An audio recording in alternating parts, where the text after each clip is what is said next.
speak in the name of God, who is Father, Son, and Holy Spirit. Amen. Amen. Please be seated if you can.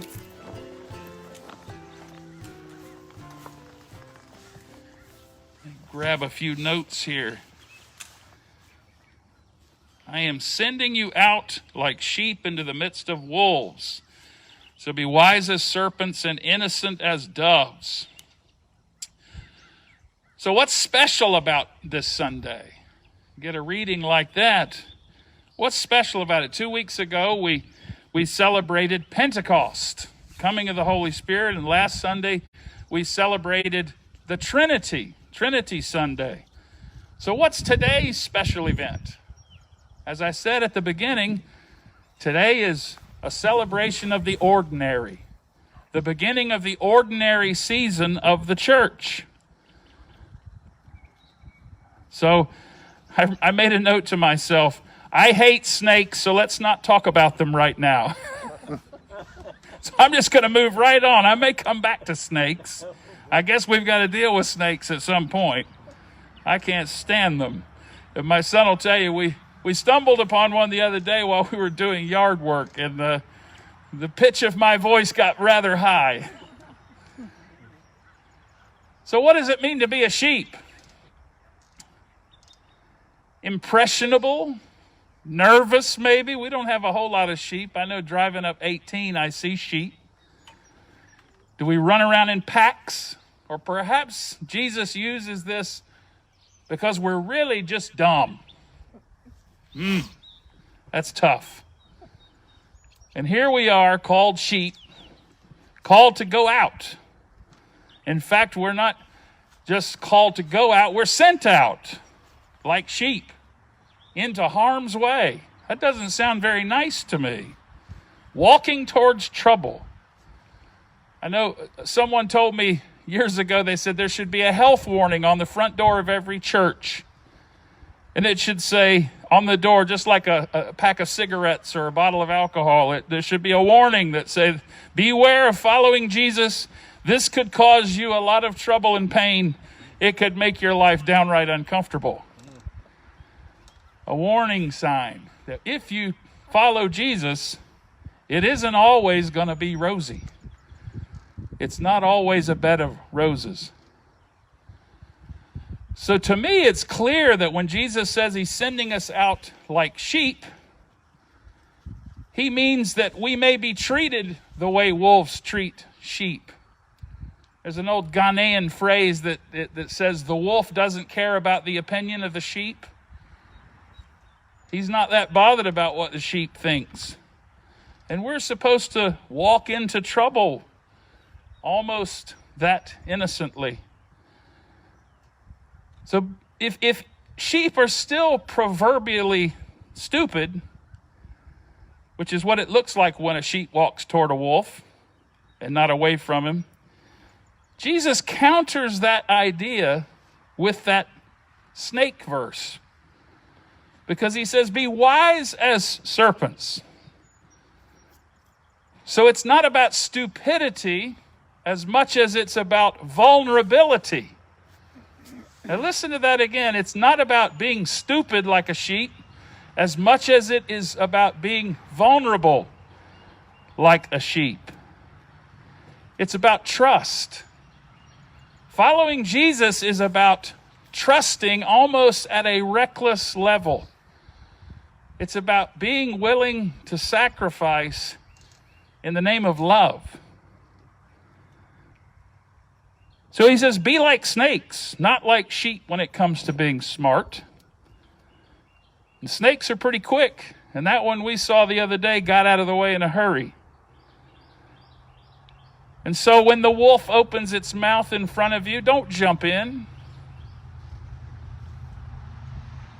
Jesus says, be innocent as doves. Don't give a wolf a legitimate reason to accuse you of injustice or immorality. Keep your lives and your reputation as clean as you can. Don't be a fool. I know through the years I've coached football for about 12, 13 seasons, and I've had young men come through the program who want to go play college football, and they want to go, their goal is to make it in the NFL. And when they're in the 7th grade and the 8th grade, back when I started coaching, the internet was this new thing. And you would tell them, make sure your social media is clean. And they would say, oh, don't worry, Coach. I've gotten rid of all those things. I make sure no one takes a picture when I'm at the party. And I say, why are you at the party? It's more about your own integrity than it is about hiding. You want to hide and you think you're still going to succeed? We always used to joke and say, it's the players that work hard when the coach isn't watching, they're ones that are going to be successful. If you need the coach to watch you in order to do the right things, then something's not right. And so nowadays it's even worse because the fellas, the ladies, the star athletes, the people that are trying to succeed at great levels in sport, they're watched like never before with telephones. Everybody's got a phone and they're trying to catch somebody. Oh, they're trying to catch somebody so they can make the next viral video and ruin somebody's opportunities. Don't give them the chance. Live a life like a dove. That's what Jesus said. Be clean, be pure. Make good choices. I made a note that says, stop doing the dumb stuff. I think that pretty much says it. So we're never told that it was going to be easy. And yet many times, like salmon, it feels like we're swimming upstream. But still, folks, be faithful. Be faithful against all adversity, against pandemics, against whatever pandemic is in your life, against our own health, our own longevity. Whatever's getting you down, keep swimming. Keep swimming upstream and be faithful. That old wolf, he may bite you, but God promises us that he will not devour you. Think about that. You might get bit, but he isn't going to chew on you forever because he can't, because you are claimed by God. My son was laughing at me. I was watching a children's video. Do you guys remember the story of the big bad wolf? Do you guys get that read to you? Get your grandpa to read you the big bad wolf. And they said, little pig, let me in. What did he say? Not by the hair of my chinny chin chin. So when that old wolf starts trying to blow your house down, you just claim God's love in your life and say, not on the hair of my chinny chin chin. Have the faith to believe that you've got God on your side. Because I tell you, right now, we need that in our lives. We need that to face all the troubles, and there are troubles in the water. Our brothers and sisters are hating each other. And we need to be the people that bring love back to the center of the debate.